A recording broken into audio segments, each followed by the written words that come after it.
सारिਆਂ ਨੂੰ ਪਿਆਰ ਭਰੀ ਸਤਿ ਸ੍ਰੀ ਅਕਾਲ। मैं ਤੁਹਾਡਾ ਆਪਣਾ ਗੁਰਪ੍ਰੀਤ ਸਿੰਘ ਸੰਧੂ ਹਾਜ਼ਰਾ ਲੈ ਕੇ ਅੱਜ ਦਾ ਮੁੱਦਾ ਲਾਈਵ ਸਾਡੇ ਨਾਲ ਜੁੜ ਚੁੱਕੇ ਨੇ ਪੱਤਰਕਾਰ ਰਜਿੰਦਰ ਮਹਿੰਦਰੂ ਜੀ ਤੇ ਨਾਲ ਖਬਰ ਮੰਜ਼ਲ ਜੀ ਅੰਮ੍ਰਿਤਸਰ ਤੋਂ। ਦੋਨਾਂ ਦਾ ਹਾਰਦਿਕ ਸਵਾਗਤ ਜੀ ਪ੍ਰੋਗਰਾਮ। मेरी आवाज पहुंच पा रही है ਤੁਹਾਡੇ तक जी? जी संधू साहब पहुंच रही है जी। जी जी जी। तो गल करते हैं जी अज ਦੀਆਂ खास खबरों ਤੇ ਗੱਲ। खबर मंजिल जी तो ਆਪਾਂ शुरुआत करते हैं। खबर मंजिल जी ਤੁਸੀਂ ਤੇ ਬੀਜੇਪੀ ਦੇ ਨਾਲ ਜੁੜੇ ਹੋਏ ਹੋ। ਆਸਟ੍ਰੇਲੀਆ ਵਿੱਚ ਪ੍ਰਧਾਨ ਮੰਤਰੀ ਮੋਦੀ ਜੀ ਜਾਂਦੇ ਨੇ ਤੇ ਉੱਥੋਂ ਦੇ ਪ੍ਰਧਾਨ ਮੰਤਰੀ ਕਹਿੰਦੇ ਨੇ ਮੋਦੀ ਹੈ ਬਾਸ। ਕੀ ਕਹਿਣਾ ਮੋਦੀ ਕਿਸ ਤਰ੍ਹਾਂ ਬੌਸ ਨੇ? ਕੱਲ ਦੇਖਿਆ ਸੀ ਇੱਕ ਮੁਲਕ ਦੇ ਵਿੱਚ ਗਏ ਸੀ, ਉੱਥੋਂ ਦੇ ਪ੍ਰਧਾਨ ਮੰਤਰੀ ਜਿਹੜੇ ਆ ਝੁਕਦੇ ਨਜ਼ਰ ਆ ਰਹੇ ਸੀ, ਮੱਥਾ ਟੇਕਦੇ ਨਜ਼ਰ ਆ ਰਹੇ ਸੀ ਮੋਦੀ ਜੀ ਨੂੰ, ਤੇ ਨਾਲ ਦੀ ਨਾਲ ਇੱਕ ਦੇਸ਼ ਤੋਂ ਰਵਾਨਾ ਹੋਣ ਲੱਗਦੇ ਨੇ ਤੇ ਉੱਥੇ ਆਮ ਜਿਹੜੇ ਲੋਕੀ ਭਾਰਤਵੰਸ਼ੀ ਲੋਕ ਨੇ ਉਹ ਮੱਥਾ ਟੇਕਦੇ ਨਜ਼ਰ ਆ ਰਹੇ ਨੇ। ਤੇ ਅੱਜ ਹੁਣ ਆਸਟ੍ਰੇਲੀਆ ਤੋਂ ਵੀ ਖਬਰ ਆਈ ਹੈ ਕਿ ਮੋਦੀ ਬੌਸ ਨੇ ਤੇ ਮੋਦੀ ਜੀ ਕਹਿੰਦੇ ਨੇ ਕਿ ਆਪਸੀ ਵਿਸ਼ਵਾਸ ਭਾਰਤ ਅਤੇ ਆਸਟ੍ਰੇਲੀਆ ਦੇ ਸੰਬੰਧਾਂ ਦੀ ਬੁਨਿਆਦ ਹੈ। ਕਿਵੇਂ ਦੇਖਦੇ ਹੋ ਮੋਦੀ ਜੀ ਦੇ ਇਸ ਜਲਵੇ ਨੂੰ? ਸੰਧੂ ਸਾਹਿਬ, ਹਵਾਵਾਂ ਦੇ ਰੁਖ ਬਦਲ ਰਹੇ ਨੇ। ਕਦੀ ਇੱਕ ਸਮਾਂ ਸੀਗਾ ਜਦੋਂ ਸਾਡੇ ਦੇਸ਼ ਦੇ ਪ੍ਰਧਾਨ ਮੰਤਰੀ ਤੇ ਹਮਲਾ ਹੋ ਜਾਂਦਾ ਸੀ ਵਿਦੇਸ਼ਾਂ 'ਚ ਗਏ ਦੇ, ਤੇ ਅੱਜ ਉਹ ਇੱਕ ਸਮਾਂ ਉਹ ਆ ਗਿਆ ਵਾ ਕਿ ਅੱਜ ਵਿਦੇਸ਼ਾਂ ਦੇ ਪ੍ਰਾਈਮ ਮਿਨਿਸਟਰ ਮੱਥਾ ਟੇਕ ਕੇ ਸਨਮਾਨ ਦੇ ਰਹੇ ਨੇ। ਪ੍ਰੋਟੋਕੋਲ ਦਾ ਹਿੱਸਾ ਨਹੀਂ, ਇਹ ਦਿਲੀ ਪਿਆਰ ਦੀ ਗੱਲ ਤੇ ਇੱਕ ਸਨਮਾਨ ਦੀ ਗੱਲ ਹੈ ਕਿ ਮੋਦੀ ਜੀ ਦੀ ਰਿਸਪੈਕਟ ਦੀ ਗੱਲ ਹੈ। ਔਰ ਆਸਟ੍ਰੇਲੀਆ ਦੇ ਪ੍ਰਾਈਮ ਮਿਨਿਸਟਰ ਵੱਲੋਂ ਮੋਦੀ ਜੀ ਨੂੰ ਬੌਸ ਕਹਿ ਕੇ ਸੰਬੋਧਨ ਕਰਨਾ, ਇਹ ਆਪਣੇ ਆਪ ਦੇ ਵਿੱਚ ਬੜੀ ਵੱਡੀ ਗੱਲ ਹੈ। ਔਰ ਇਹ ਸਾਡੇ ਹਿੰਦੁਸਤਾਨ ਵਾਸਤੇ, ਸਾਡੇ ਦੇਸ਼ ਵਾਸਤੇ ਬੜੇ ਸਨਮਾਨ ਦੀ ਤੇ ਬੜੀ ਮੋਦੀ ਸਾਹਿਬ ਦੇ ਸਤਿਕਾਰ ਦੀ ਗੱਲ ਹੈ। ਔਰ ਮੈਂ ਇਹਨੂੰ ਲਫ਼ਜ਼ਾਂ 'ਚ ਕਿਸ ਤਰ੍ਹਾਂ ਬਿਆਨ ਕਰਾਂ ਕਿ ਇੰਨਾ ਦਿਲ ਖੁਸ਼ ਹੋ ਰਿਹਾ ਕਿ ਅੱਜ ਇੱਕ ਸਮਾਂ ਆ ਗਿਆ ਕਿ ਹਿੰਦੁਸਤਾਨ ਵਾਕਈ ਵਰਲਡ ਦੀ ਸੁਪਰੀਮ ਪਾਵਰ ਬਣਨ ਵਾਲੇ ਪਾਸੇ ਨੂੰ ਵੱਧ ਰਿਹਾ, ਤੇ ਉਹਦੇ ਨਤੀਜੇ ਇਸ ਤਰੀਕੇ ਨਾਲ ਦੇਖਣ ਨੂੰ ਮਿਲ ਰਹੇ ਨੇ ਕਿ ਅੱਜ ਦੁਨੀਆ ਦੇ ਪ੍ਰਾਈਮ ਮਿਨਿਸਟਰ ਕੋਈ ਬੌਸ ਕਹਿ ਕੇ ਸੰਬੋਧਨ ਕਰ ਰਿਹਾ, ਕੋਈ ਮੱਥਾ ਟੇਕ ਕੇ ਸਨਮਾਨ ਕਰ ਰਿਹਾ, ਤੇ ਕੋਈ ਮਿਲਣ ਦਾ ਸਮਾਂ ਮੰਗ ਰਿਹਾ, ਤੇ ਅਮਰੀਕਾ ਵਰਗਾ ਵੱਡਾ ਦੇਸ਼ ਜਿਹੜਾ ਆਪਣੇ ਆਪ ਨੂੰ ਸੁਪਰੀਮ ਪਾਵਰ ਮੰਨਦਾ ਉਹ ਮੋਦੀ ਸਾਹਿਬ ਦੇ ਆਟੋਗ੍ਰਾਫ ਮੰਗ ਰਿਹਾ। ਇਹ ਮਤਲਬ ਸਾਡੇ ਵਾਸਤੇ ਬੜੇ ਸਨਮਾਨ ਦੀ ਤੇ ਦੇਸ਼ ਵਾਸਤੇ ਬੜੇ ਫਖਰ ਦੀ ਗੱਲ ਹੈ ਜੀ। ਮਹਿੰਦਰੂ ਜੀ, ਪੀਐਮ ਮੋਦੀ ਇਸ ਦਾ ਬਾਸ, ਔਰ ਨਾਲ ਦੀ ਨਾਲ ਕਹਿੰਦੇ ਵੀ ਹਿੰਦ ਪ੍ਰਸ਼ਾਂਤ ਖੇਤਰ ਵਿੱਚ ਚੀਨ ਦੇ ਵਾਧੇ ਜਿਹੜੇ ਹਮਲਾਵਰ ਰਵੱਈਏ ਨੂੰ ਦੇਖਦੇ ਹੋਏ ਰਣਨੀਤਿਕ ਤੌਰ ਤੇ ਆਸਟ੍ਰੇਲੀਆ ਦੀ ਬੜੀ ਵੱਡੀ ਭੂਮਿਕਾ ਆ। ਮੋਦੀ ਜੀ ਦੇ ਇਸ ਨਵੇਂ ਜਲਵੇ ਨੂੰ ਕਿਵੇਂ ਦੇਖਦੇ ਹੋ ਕਿ ਸਟੇਡੀਅਮ ਹੈ ਉੱਥੇ 20,000 ਦੇ ਕਰੀਬ ਆਸਟ੍ਰੇਲੀਆ ਦੇ ਜਿਹੜੇ ਭਾਰਤਵੰਸ਼ੀ ਲੋਕ ਨੇ ਉੱਥੇ ਹਾਜ਼ਰ ਹੁੰਦੇ ਨੇ, ਜਹਾਜ਼ਾਂ ਦੇ ਰਾਹੀਂ ਮੋਦੀ ਜੀ ਦੇ ਸਨਮਾਨ ਵਿੱਚ ਝੰਡੇ ਲਹਿਰਾਏ ਜਾਂਦੇ ਨੇ, ਔਰ ਉੱਥੋਂ ਦਾ ਇੱਕ ਖਾਸ ਏਰੀਆ ਹੈ ਹੈਰਿਸ ਪਾਰਕ, ਉਹਦਾ ਨਾਮ ਬਦਲ ਕੇ ਲਿਟਲ ਇੰਡੀਆ ਰੱਖਿਆ ਜਾਂਦਾ, ਜਦੋਂ ਕਿ ਹੁਣ ਤੱਕ ਚਾਈਨਾ ਤੋਂ ਪ੍ਰੇਰਿਤ ਜਿਹੜੇ ਨਾਂ ਰੱਖੇ ਜਾਂਦੇ ਸੀ, ਪਹਿਲੀ ਵਾਰੀ ਹੋਇਆ ਕਿ ਭਾਰਤ ਤੋਂ ਪ੍ਰੇਰਿਤ ਕਿਸੇ ਚੀਜ਼ ਦਾ ਨਾਂ ਜਿਹੜਾ ਉਹ ਬਦਲ ਕੇ ਰੱਖਿਆ ਗਿਆ। ਕਿਵੇਂ ਦੇਖਦੇ ਹੋ ਜੀ? ਸੰਧੂ ਸਾਹਿਬ, ਜਿਸ ਤਰ੍ਹਾਂ ਕਿ ਸਾਡੇ ਦੂਸਰੇ ਭਾਈ ਸਾਹਿਬ ਨੇ ਗੱਲ ਦੱਸੀ ਹੈ ਕਿ ਵੀ ਇਹ ਇੱਕ ਹਵਾ ਦਾ ਰੁਖ ਬਦਲ ਰਿਹਾ, ਇਹ ਜਿਹੜਾ ਹਵਾ ਦਾ ਰੁਖ ਬਦਲ ਰਿਹਾ ਉਹ ਕੱਲ ਵੀ ਆਪਣੀ ਪਿਛਲੇ ਦਿਨਾਂ ਕਈ ਦਿਨਾਂ ਤੋਂ ਚਰਚਾ ਜਿਹੜੀ ਹੈ ਇਹਨਾਂ ਗੱਲਾਂ ਦੇ ਉੱਤੇ ਹੋ ਰਹੀ ਹੈ ਕਿ ਜਿਸ ਤਰ੍ਹਾਂ ਦੀ ਆਪਣੀ ਸੋਚ ਹੁੰਦੀ ਆ, ਜਿਹੜਾ ਵੀ ਸਾਡਾ ਮੁਖੀ ਹੁੰਦਾ ਹੈ ਔਰ ਉਹ ਸੋਚ ਜਦੋਂ ਅੱਗੇ ਕੰਮ ਕਰਦੀ ਹੈ ਤਾਂ ਫਿਰ ਉਸ ਦਾ ਸੰਦੇਸ਼ ਜਿਹੜਾ ਹੈ ਉਹ ਉਸ ਲੈਵਲ ਤੱਕ ਜਾਂਦਾ ਜਿਸ ਲੈਵਲ ਦਾ ਬੰਦਾ ਗੱਲ ਕਰਦਾ ਹੈ। ਹੁਣ ਭਾਰਤ ਦੇ ਪ੍ਰਧਾਨ ਮੰਤਰੀ ਨੇ ਅੜੋਸ ਪੜੋਸ ਦੇ ਦੇਸ਼ਾਂ ਦੇ ਨਾਲ ਔਰ ਵੱਡੇ ਜਿੰਨੇ ਵੀ ਦੇਸ਼ ਹੈ ਉਹਨਾਂ ਦੇ ਨਾਲ ਆਪਣੇ ਤਾਲਮੇਲ ਵਧੀਆ ਰੱਖੇ, ਤੇ ਇਹੀ ਕਾਰਨ ਹੈ ਕਿ ਉਹ ਪ੍ਰੋਟੋਕਾਲ ਤੋਂ ਬਾਹਰ ਜਾ ਕੇ ਵੀ ਉਹਨਾਂ ਦਾ ਸਨਮਾਨ ਕਰਦੇ ਆ। ਉਹ ਸਨਮਾਨ ਉਹਨਾਂ ਦਾ ਵੀ ਹੁੰਦਾ ਹੈ ਤੇ ਨਾਲ ਨਾਲ ਭਾਰਤ ਦਾ ਵੀ ਸਨਮਾਨ ਹੁੰਦਾ ਹੈ, ਜਿਹੜਾ ਉਹ ਪ੍ਰੋਟੋਕਾਲ ਤੋੜ ਕੇ ਵੀ ਕਿਤੇ ਨਤਮਸਤਕ ਹੁੰਦੇ ਆ ਤੇ ਉਹਨਾਂ ਦੇ ਪੈਰੀ ਹੱਥ ਲਗਾ ਕੇ ਜਿਹੜਾ ਆ ਉਹਨਾਂ ਨੂੰ ਸਨਮਾਨ ਦਿੰਦੇ ਆ। ਇਸੇ ਤਰ੍ਹਾਂ ਜਿਹੜਾ ਕੱਲ ਆਸਟ੍ਰੇਲੀਆ ਦੇ ਵਿੱਚ ਗੱਲਬਾਤ ਹੋਈ ਆ, ਹੁਣ ਤੁਸੀਂ ਦੇਖੋ ਕਿ ਆਪਣੇ ਦੇਸ਼ ਦੇ ਵਿੱਚ ਤਾਂ ਕਰਨਾ ਹੀ ਕਰਨਾ ਹੈ, ਦੂਸਰੇ ਦੇਸ਼ 'ਚ ਵੀ ਜਾ ਕੇ ਉਹਨਾਂ ਨੇ ਇਹ ਗੱਲ ਕਹੀ ਹੈ ਕਿ ਮੰਦਿਰਾਂ ਦੇ ਉੱਤੇ ਜਿਹੜੇ ਹਮਲੇ ਆ ਉਹ ਸਾਨੂੰ ਸਵੀਕਾਰ ਨਹੀਂ ਹੈ, ਤੇ ਉੱਥੇ ਦੇ ਪ੍ਰਧਾਨ ਮੰਤਰੀ ਨੇ ਵੀ ਉਹਨਾਂ ਨੂੰ ਆਸ਼ਵਾਸਨ ਦਿੱਤਾ ਹੈ ਕਿ ਅਸੀਂ ਇਹਨਾਂ ਦੀ ਸੁਰੱਖਿਆ ਕਰਾਂਗੇ। ਜਦੋਂ ਸਾਡੇ ਧਰਮਾਂ ਦੀ ਸੁਰੱਖਿਆ ਦੂਸਰੇ ਦੇਸ਼ ਵੀ ਕਰਨ ਦਾ ਵਾਅਦਾ ਕਰਨ ਤਾਂ ਇਹਦਾ ਮਤਲਬ ਹੈ ਸਾਡੇ ਮੁਖੀ ਦਾ ਕੱਦ ਬਹੁਤ ਵੱਡਾ ਹੋਇਆ ਔਰ ਨਾਲ ਨਾਲ ਸਾਡਾ ਵੀ ਕੱਦ ਵੱਡਾ ਹੋਇਆ। ਤੇ ਦੂਸਰੀ ਗੱਲ, ਜਿਸ ਤਰ੍ਹਾਂ ਤੁਸੀਂ ਜ਼ਿਕਰ ਕੀਤਾ, ਅਸੀਂ ਵੀ ਦੇਖਿਆ ਖਬਰਾਂ ਦੇ ਵਿੱਚ ਕਿ ਜਹਾਜ਼ਾਂ ਦੇ ਰਾਹੀਂ ਤਿਰੰਗਾ ਲਹਿਰਾਇਆ ਗਿਆ ਔਰ ਉੱਥੇ ਹੋਰ ਬਹੁਤ ਵੱਡੇ ਵੱਡੇ ਐਸੇ ਇਵੈਂਟਸ ਕੀਤੇ ਗਏ ਜਿਨ੍ਹਾਂ ਦੇ ਨਾਲ ਪਤਾ ਲੱਗਦਾ ਹੈ ਕਿ ਉਹਨਾਂ ਨੇ ਸਾਡੇ ਦੇਸ਼ ਨੂੰ ਇੱਜ਼ਤ ਦੇਣ ਲਈ ਕਿੰਨਾ ਕੁਝ ਕਰਨ ਦੀ ਕੋਸ਼ਿਸ਼ ਕੀਤੀ ਹੈ। ਸੋ ਇਹ ਸਾਡੇ ਸਾਰਿਆਂ ਦੀ ਦੇਸ਼ ਦੀ ਸਾਡੇ ਸਾਰਿਆਂ ਦਾ ਸਿਰ ਉੱਚਾ ਹੁੰਦਾ ਹੈ ਇਹਨਾਂ ਗੱਲਾਂ ਦੇ ਨਾਲ। ਤੇ ਇਸ ਕਰਕੇ ਮੈਂ ਇਸ ਨੂੰ ਸਮਝਦਾ ਕਿ ਸਾਡਾ ਇਹ ਜਿਸ ਤਰ੍ਹਾਂ ਕਹਿੰਦੇ ਨਾ ਵੀ ਭਾਰਤ ਵਿਸ਼ਵ ਗੁਰੂ ਬਣੇਗਾ, ਉਹ ਚੀਜ਼ ਦੇ ਵੱਲ ਵਧਦਾ ਹੋਇਆ ਇੱਕ ਹੋਰ ਵੱਡਾ ਕਦਮ ਹੈ। ਬਿਲਕੁਲ ਜੀ। ਵੈਸੇ ਵੀ ਜਿਹੜਾ ਆਸਟ੍ਰੇਲੀਆ ਮੁਲਕ ਹੈ, ਖਬਰਾਂ ਦੱਸਦੀਆਂ ਨੇ ਕਿ ਅਮਰੀਕਾ, ਬਰਤਾਨੀਆ ਤੇ ਜਾਪਾਨ ਵਰਗੇ ਜਿਹੜੇ ਦੇਸ਼ ਨੇ ਨਾ, ਉਹ ਵੀ ਆਸਟ੍ਰੇਲੀਆ ਦੇ ਨਾਲ ਬਹੁਤ ਅੱਛੇ ਸੰਬੰਧ ਬਣਾ ਕੇ ਚੱਲਣ ਨੂੰ ਤਰਜੀਹ ਦੇ ਰਹੇ ਨੇ।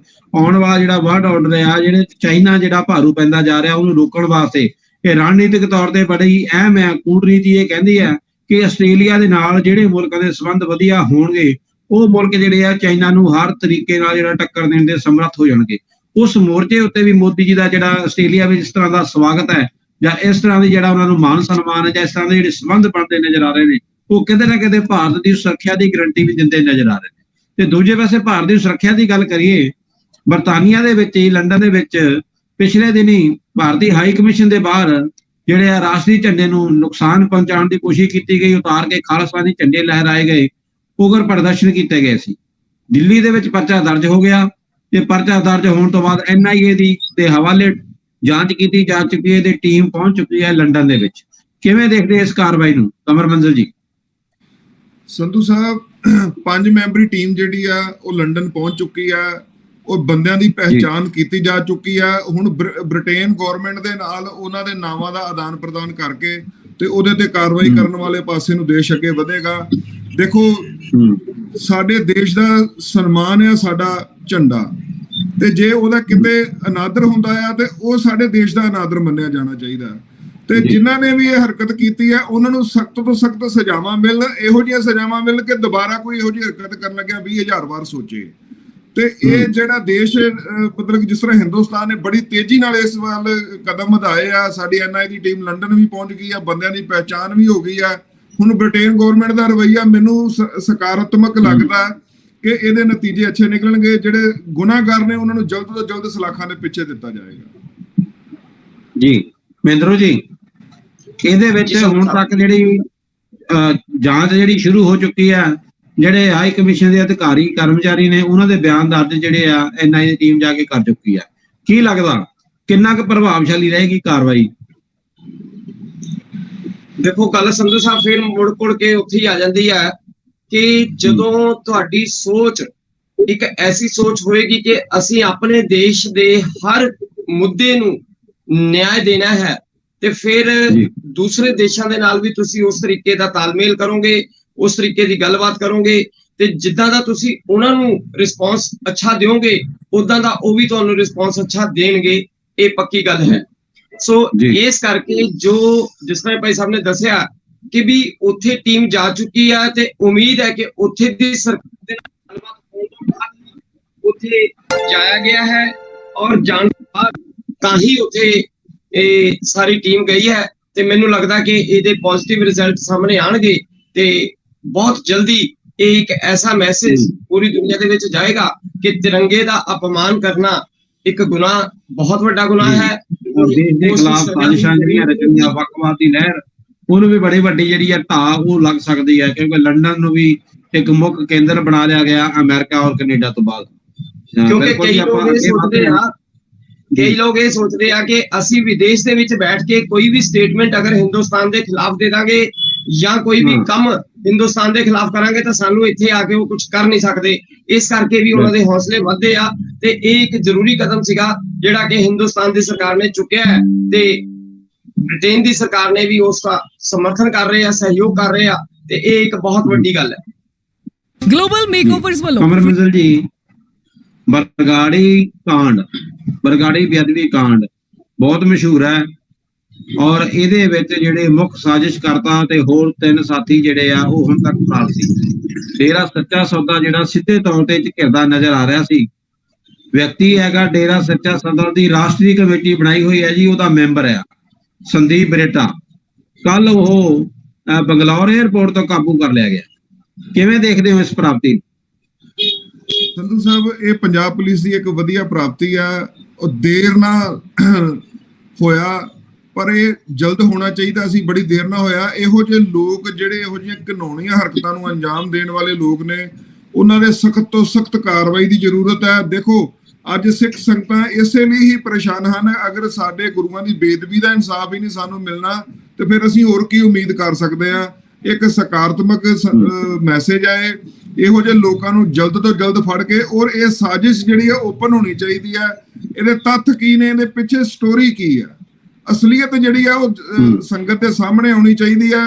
ਔਰ ਇਹੋ ਜਿਹੇ ਲੋਕਾਂ ਨੂੰ ਸਖਤ ਤੋਂ ਸਖਤ ਸਜ਼ਾਵਾਂ ਮਿਲਣੀਆਂ ਚਾਹੀਦੀਆਂ ਹਨ। ਮੈਂ ਪੰਜਾਬ ਪੁਲਿਸ ਦੀ ਸ਼ਲਾਘਾ ਕਰਦਾ ਹਾਂ ਜਿਨ੍ਹਾਂ ਨੇ ਇਸ ਹਰਕਤ ਨੂੰ ਅੰਜਾਮ ਦਿੱਤਾ ਤੇ ਜਿਹੜੇ ਇਹੋ ਜਿਹੇ ਗੁਨਾਹਗਾਰ ਨੇ ਉਹਨਾਂ ਨੂੰ ਅੱਜ ਸਲਾਖਾਂ ਦੇ ਪਿੱਛੇ ਆਉਣ ਵਾਲੀ ਸਥਿਤੀ 'ਚ ਲਿਆਂਦਾ। ਇਹਦਾ ਇਨਸਾਫ ਜਲਦ ਤੋਂ ਜਲਦ ਲੋਕਾਂ ਨੂੰ ਮਿਲਣਾ ਚਾਹੀਦਾ ਤੇ ਅਸਲੀਅਤ ਜਨਤਾ ਦੇ ਸਾਹਮਣੇ ਆਉਣੀ ਚਾਹੀਦੀ ਹੈ। ਜੀ ਮਹਿੰਦਰ ਜੀ, ਆਪਾਂ ਗੱਲ ਕਰਦੇ ਹਾਂ ਬਰਗਾੜੀ ਕਾਂਡ ਦੀ ਤੇ 12 ਅਕਤੂਬਰ 2015 ਵਿੱਚ ਸ਼੍ਰੀ ਗੁਰੂ ਗ੍ਰੰਥ ਸਾਹਿਬ ਦੀ ਜਿਹੜੀ ਆ ਬੇਅਦਬੀ ਦੀ ਘਟਨਾ ਸਾਹਮਣੇ ਆਉਂਦੀ ਆ ਬਰਗਾੜੀ 'ਚ, ਤੇ ਇਸ ਮਾਮਲੇ 'ਚ ਪੁਲਿਸ ਨੇ 7 ਡੇਰਾ ਪ੍ਰੇਮੀਆਂ ਨੂੰ ਗ੍ਰਿਫਤਾਰ ਕੀਤਾ, ਪਰ ਮੁੱਖ ਸਾਜ਼ਿਸ਼ ਕਰਦਾ ਸੰਦੀਪ ਬਰੇਟਾ ਤੇ 2 ਹੋਰ ਨੇ, ਹਰਸ਼ ਧੂਰੀ ਤੇ ਪ੍ਰਦੀਪ ਕਲੇਰ। ਇਹ ਨਜ਼ਰ ਨਹੀਂ ਆ ਰਹੇ ਸੀ, ਇਹਨਾਂ ਨੂੰ ਜਿਹੜਾ ਭਗੌੜੇ ਕਰਾਰ ਦਿੱਤਾ ਗਿਆ ਸੀਗਾ ਤੇ ਕਾਫੀ ਦੇਰ ਤੋਂ ਗ੍ਰਿਫਤਾਰੀ ਵਾਰੰਟ ਜਾਰੀ ਹੋ ਚੁੱਕੇ ਸੀ ਪਰ ਹੱਥ ਨਹੀਂ ਸੀ ਆ ਰਹੇ।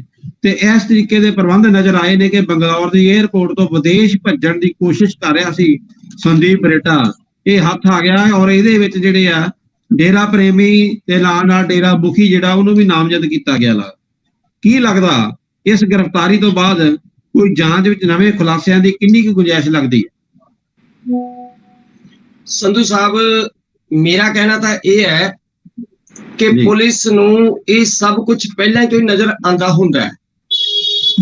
ਇਹ ਨਹੀਂ ਹੈ ਕਿਉਂਕਿ ਇਸ ਬਰਗਾੜੀ ਕਾਂਡ ਦੇ ਵਿੱਚ ਜੋ ਸਾਡੇ ਪੰਜਾਬ ਦੇ ਲੋਕਾਂ ਦੇ ਦਿਲ ਨੂੰ ਠੇਸ ਪਹੁੰਚੀ ਉਹ ਬਹੁਤ ਵੱਡੀ ਠੇਸ ਸੀ, ਔਰ ਉਸ ਦੀ ਟੀਸ ਜਿਹੜੀ ਹੈ ਉਹ ਅੱਜ ਤੱਕ ਲੋਕਾਂ ਦੇ ਦਿਲਾਂ ਦੇ ਵਿੱਚ ਪੈਂਦੀ ਹੈ। ਲੇਕਿਨ ਸਰਕਾਰਾਂ ਅਗਰ ਪੁਲਿਸ ਪ੍ਰਸ਼ਾਸਨ ਨੂੰ